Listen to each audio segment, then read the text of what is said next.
नमस्कार. तू हिरे माझा मितवा या सिरियलच्या भागामध्ये आपल्याला पाहायला मिळत आहे. इथे छान प्रकारे गोलगप्पा आणि वेगवेगळे काहीतरी पदार्थ असे खाण्यासाठी गेलेले असते ईश्वरी आणि नम्रता ही. आणि त्या तिथे गेल्यानंतर तिथे एक दोन व्हिडिओ वगैरे शूट करणारे मुलं असतात. तर ते गेमिंग करत असतात. तर त्यांना काही जोडपी असतात, त्यांना प्रश्न विचारायचे, त्या प्रश्नांची उत्तरं कशी देत आहेत हे त्यांना त्यांच्या चॅनलवर टाकून व्ह्यूज घ्यायचे असतात. आता हे बघा, इथे ईश्वरी आणि अर्णवला प्रश्न विचारले जातात. तुमच्या बायकोला कुठला रंग आवडतो, कुठली पदार्थ आवडतात आणि कुठल्या ठिकाणी फिरायला जायला आवडतं. इथे ईश्वरीने मात्र एकदम व्यवस्थित उत्तर दिले, एकदम परफेक्ट, व्हेरी गुड. आणि अर्णवची जेव्हा वेळ आली तर अर्णवने उत्तरं सगळी म्हणजे जवळजवळ त्याला एकही उत्तर आलेलं नसतं. सगळी उत्तरं खोटी आणि त्याला न आलेली असतात. त्यामुळे व्हिडिओ शूट करणारे मुलं त्यांच्यावरती कमेंट करतात की तुम्ही अजिबातच चांगले पती असे नवरा असे नाही आहेत जे बायकोची प्रत्येक पसंत प्रत्येक आवड ही जपतात. तुम्ही ह्या सगळ्या खेळामध्ये फेल झालेले आहात असं म्हणून त्या दोघांनी आता ईश्वरीला सांगितलेलं नसतं, ताई तू खूप छान उत्तर दिली, तू तुझ्या नवऱ्यावरती खूप प्रेम करते. यातनं काय दिसते फरक माहिती आहे का? मुलांना मुलींच्या कुठल्याच गोष्टी लक्षात राहत नाही, पण मुली मात्र त्यांच्या नवऱ्याच्या त्यांच्या बॉयफ्रेंडच्या सगळ्या गोष्टी लक्षात ठेवतात. हाच तो फरक. व्ह्युअर्स लक्षात घ्या. फनी आहे पण खरं आहे. आता पुढील भागामध्ये आपल्याला हेही पाहायला मिळणार. ईश्वरी मात्र चिडलेली असते बरं का अर्णववरती. तुम्ही माझा सगळ्यांसमोर पोपट केला, इन्सल्ट केला थोडक्यात. काय तर मी तुमची प्रत्येक गोष्ट लक्षात ठेवते आणि तुम्हाला माझी एक गोष्ट लक्षात ठेवता येत नाही. मला रंग कुठला आवडतो ते माहीत नाही, मला कुठल्या ठिकाणी फिरायला जायला आवडतं ते माहीत नाही, मला खायला काय आवडतं तेही तुम्हाला माहीत नाही. इथे चिडलेल्या ईश्वरीला पाहून तो सॉरी म्हणू लागतो. ईश्वरी म्हणते, मला ह्या सगळ्या प्रश्नांची उत्तर देता आली, तुम्हाला नाही आली म्हणजे तुमचा माझ्यावर अजिबातच जीव नाही किंवा प्रेमच नाही आहे. तर इथे अर्णव पाठीमागून सांगू लागतो तिच्या कानाजवळ कुजबुजत, तुला आवडणारा रंग हिरवा, तुला आवडते इंदोरी जिलेबी, असं सगळे नावांना तो व्यवस्थित उत्तर देतो. आणि ते ऐकल्यानंतर ईश्वरी वळून त्याच्याकडे पाहते आणि म्हणते की अगोदर का खोटी उत्तरं दिली, तुम्हाला सगळे उत्तर येत होते. तर अर्णव सांगतो, प्रत्येक वेळेला प्रेम सगळ्यांसमोर व्यक्तच करायला पाहिजे असं तर नाही ना, काही गोष्टी आपल्या दोघांच्या गुपित म्हणून राहायला हव्या. ईश्वरी त्याला एकदम घट्ट आणि अशी मिठी मारते आणि म्हणते, सॉरी मी तुमच्यावर चिडले हां, तुम्ही तर खरंच माझ्यावर खूप प्रेम करतात. आता आपल्याला इकडे पाहायला मिळणार, वल्लवी गेलेली असते उदयकांत राज शिर्के यांना शोधायला. ते मात्र घरात नाही आहे. तर इथे तिला फार भीती वाटते की जेलमध्ये मी जर गेले तर मला तिथल्या बायका मारतील, मला प्रश्न विचारतील, जेलमधल्या त्या साडीत मी कशी दिसेल, जेलमध्ये आता तो राकेश कसा दिसतोय तशी मी दिसेल, तसं मला यातना सहन करावं लागेल. जर मला हे सगळं जर टाळायचं असेल तर लवकरात लवकर त्या उदयकांतला शोधायला लागेल, कारण त्याच्याकडे एक व्हिडिओ क्लिप आहे. ती जर कुणाच्या हाती लागली तर हे आजपर्यंत जितके कार्य आपल्या वल्लवीने केले ते सगळे राज शिर्के अर्णव समोर येणार आणि आपल्याला लाथ मारून जेलमध्ये पाठवणार.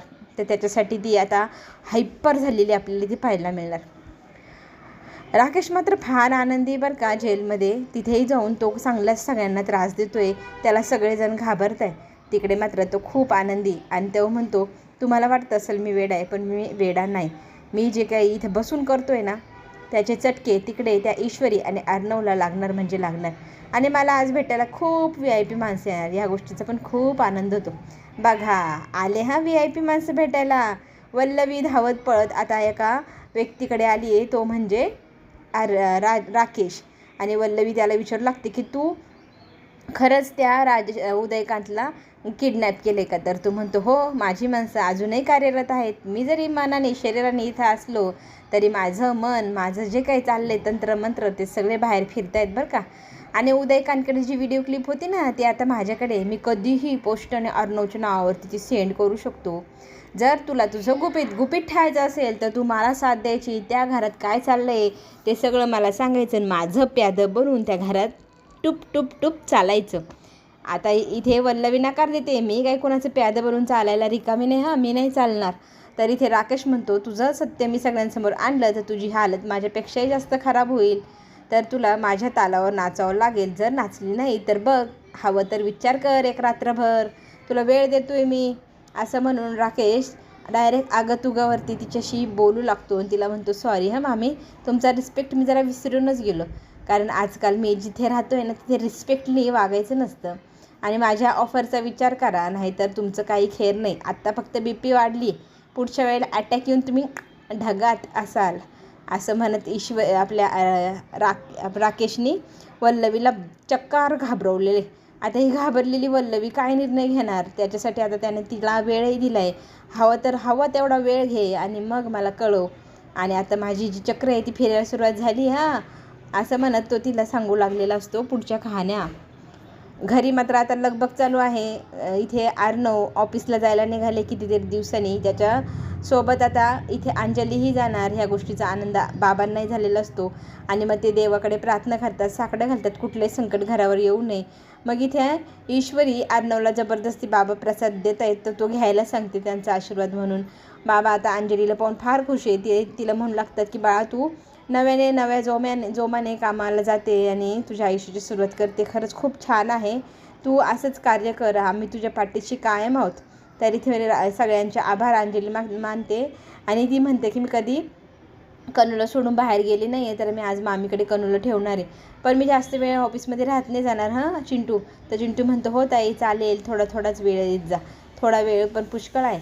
तर इथे कनूला सोडायचं म्हटल्यावर पहिल्यांदा इथे जड पावलं होत आहेत अंजलीची आणि इमोशनल झालेल्या अंजलीला इथे सगळेजण समजवत असतात की काही काळजी करू नका, आम्ही सगळेजण तुझ्यासोबत आहोत, तुला आणि तुझ्या बाळाला सगळ्यांना आम्ही सांभाळून घेणार आहोत. त्यामुळे अंजली आता खंबीरपणे तिच्या पायावर उभी राहणार. ती मामीकडे जाते कनूला देण्यासाठी. तितक्याच शिर्के मात्र अर्णवला फोन करतात, एमर्जन्सी असं सांगत लगेच तातडीने जशी हात तशी घरातनं निघा, इकडे या असा ऑफिसमधनं कॉल आलेला असतो अर्णवला. आणि अर्णव काहीही विचार न करता पायात बुट्ट घालून निघाला आहे ऑफिसच्या दिशेने. तर इथे ईश्वरी पण घाबरते, काय झाले, मी पण तुमच्यासोबत येते असं म्हणत ती त्याच्या मागे पळ सुटलेली असते. राकेशची मात्र जी काही चक्र आहे ती जरा गरगर फिरायला लागली आहे, दिसतंय ते सगळं. त्याने बऱ्याच लोकांना हाताशी ठेवलेले. अगदी हवालदाराला हवं ते मागायचं, हवं ते द्यायचं, त्याच्या इच्छा पुरवायच्या आणि स्वतःच्या इच्छा पूर्ण करून घ्यायच्या. हवालदाराला तो म्हणू लागलाय, आता आज मला भेटायला ना इंदोरी जिलेबी येईल आणि माझा अर्णव चिंटुकल्या तो पण येईल. तर इथे हवालदार म्हणू लागतो म्हणजे काय. तर तो म्हणतो अरे मी बाहेर जे कर्म केले त्याचे चक्र फिरतायत ना, ते लोक मला भेटायला 100% येणार. आता इथे सात्विका फॅशनमध्ये सात्विकाची जी मशीन असते ती काढून बाहेर टाकलेली असते आणि अर्णव जेव्हा येतो त्यावेळेला अर्णवला पाहून फार त्रास होतो की माझ्या आईच्या मशीनला हात कोण लावला. इतक्या तातडीने मॅनेजमेंटची मेंबरची इथे मीटिंग कोणी भरवली, मी बोलवलं नाही, त्याशिवाय कसे काय आले, हे सगळं काय चाललं आहे असा प्रश्न आता अर्णवला पडला आहे. राकेशकडे मात्र सगळ्या प्रश्नांची उत्तरे. हे सगळं जे कांड केले हे राकेशनेच केले. राकेशच्या पावलावर पाऊल ठेवत एका व्यक्तीची एंट्री होत आहे आणि ती व्यक्ती इथे आपले अर्णव आणि ईश्वरीला सळू की पळू करून ठेवणार, अशी अवस्था करून ठेवणार, हे सगळं काही राकेश बोलून दाखवत असतो. आणि त्याला ह्या गोष्टीचा फार अभिमान वाटतो की आपण त्रास देण्यात एक्सपर्ट झालो आहे, समोरच्याला खाऊ कठेऊ करून ठेवू शकतो आपण. तर आता लवकरच अर्णव आणि ईश्वरीच्या आयुष्यात एक व्यक्ती येणार, जी व्यक्ती ह्या दोघांचं नातं, ह्या दोघांचं घर कुटुंब सगळं काही हादरून टाकणार. ह्या सगळ्या संकटाला सामोरं जाण्याची शक्ती इथे देवाने त्यांना देव अशी इच्छा आता राकेशही करू लागला आहे. कारण राकेशने पाठवलेलं संकट हे त्याच्या इतकंच भयंकर आणि त्रासदायक आहे हे त्याला माहिती आहे. त्याने जे कांड केले, जे कर्म केले, त्या कर्मांचा आता इथे त्रास व्हायला लागला आहे अर्णव आणि ईश्वरी सगळ्या शिर्के कुटुंबावरती हे येणाऱ्या संकटाला. आता हे कसे सामोरे जात आहे हे आपल्याला पुढेच पाहायला मिळणार. अर्णव आता त्या बाईला विचारू लागलेला असतो की तुम्ही इथे कोण आणि इथले निर्णय घेणारा तुम्ही कोण, माझ्या आईच्या मशीनला हात लावायची हिंमतच तुमची कशी झाली. तर ती बाई आता उर्मटपणे इथे अर्णवला म्हणू लागलेली असते, हिंमत आणि जे काही तू बोलतोयस ना ते तोंडावर ताबा ठेवून बोल. अरे ह्या कंपनीची मी 60% म्हणजे 60% माझ्याकडे शेअर्स आहे, त्याच्यामुळे ह्या कंपनीची ओनर मी झाले. इथून पुढे जे काही निर्णय घ्यायचे कंपनीचे ते मी घेणार. तर अर्णव म्हणतो डोकं फिरलं आहे का तुमचं, काही काय बोलतायत. तर इथे मला हे सगळे शेअर्स अंजलीचे तिच्या नवऱ्याने म्हणजेच राजेश भोसलेने हे विकले आणि आता ह्या कंपनीची 60% ओनर मी झाली आहे. तर हे सगळी कंपनी आता माझ्याच तालावर नसणार, मी सांगेल तेच ह्या कंपनीत होणार म्हणजे होणार. असं खणखणीत आवाजात जेव्हा ती बाई बोलते त्यावेळेला सात्विका फॅशन हे जे नाव आहे ना हेही मला आवडत नाही, हे मी लवकरच फाडून चिडून फेकून देणार आणि नवीन नावाने इथे मी माझं साम्राज्य उभं करणार. आता पेपर्स पाहिल्यानंतर अर्णवच्या लक्षात येतं की ताईने कळत नकळतपणे त्या पेपर्स सह्या केल्या आणि ती ती कंपनीचे तिचे शेअर्स असतात ना ते विकल्या गेलेले. त्याच्यानंतर आता अर्णव म्हणतो मी ह्या डीलला मानत नाही, तिच्या नवऱ्याने फसवणूक करून तिचे शेअर्स विकले हे मी मानत नाही, त्याच्यामुळे मी तुम्हाला मालकीन नाही मानत नाही. पण मालकीन मानो ना मानो, पण आता 60% ओनर या नात्याने आता ती बाई ह्या कंपनीची मालकीन बाई झाली आहे आणि तिचे ऑर्डर्स आता सगळ्यांना घ्यावं लागणार, तिच्या तालावर सगळ्यांना नाचावं लागणार. आणि तिचा हा ताल, हा रोख, हे जे काही रुबाब आहे तो खरंच राकेशपेक्षाही भयंकर आहे. एक बाई म्हटल्यानंतर अर्णवला तिच्याशी वाद घालता येत नसतो.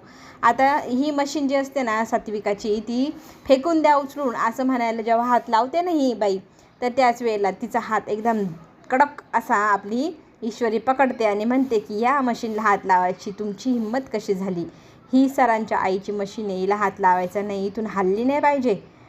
तर आता पुढे ईश्वरीचा रुबाब पाहायला मिळणार, ईश्वरीची अक्कल कशी वापरते ते पाहायला मिळणार आणि तिच्या युक्तिवादाने, तिच्या हुशारीने ती काय काय करते हेही आपल्याला पुढे पाहायला मिळणार. राकेशला मात्र जाब विचारायला राकेश पोचलाय जेलमध्ये. त्याने जे काम केले, जे कांड केले त्या कांडाबद्दल विचारायला गेलाय आणि त्याने जे कर्म केले त्या कर्मांची झळ आता इथे अर्णवला लागती. या गोष्टीचा आनंद मात्र राकेशला प्रचंड होतोय. अर्णवचा तो चिडलेला हावभाव, चिडलेला जो काही रूप येते आणि ही नवीन मालकिनीचा रुबाब, ह्या सगळ्या गोष्टीतनं ईश्वरी कशी सेफपणे अर्णवला बाहेर काढते, अर्णव काय करेल, ह्या सगळ्या संकटातून बाहेर पडण्यासाठी हे सगळं पाहण्यासाठी आपल्याला पुन्हा भेटावं लागणार नवीन एपिसोडसोबत. तोपर्यंत आपण घेऊ छोटीशी विश्रांती, पण त्या अगोदर सगळ्यांनी चॅनलला नक्की सबस्क्राईब करा, लाईक करायला विसरू नका. पुढे येणारे ट्विस्ट जे काही येतील, आपले प्रोमो, ते सगळं काय पाहण्यासाठी आपण पुन्हा भेटूया. आत्ता घेऊया छोटीशी विश्रांती. धन्यवाद.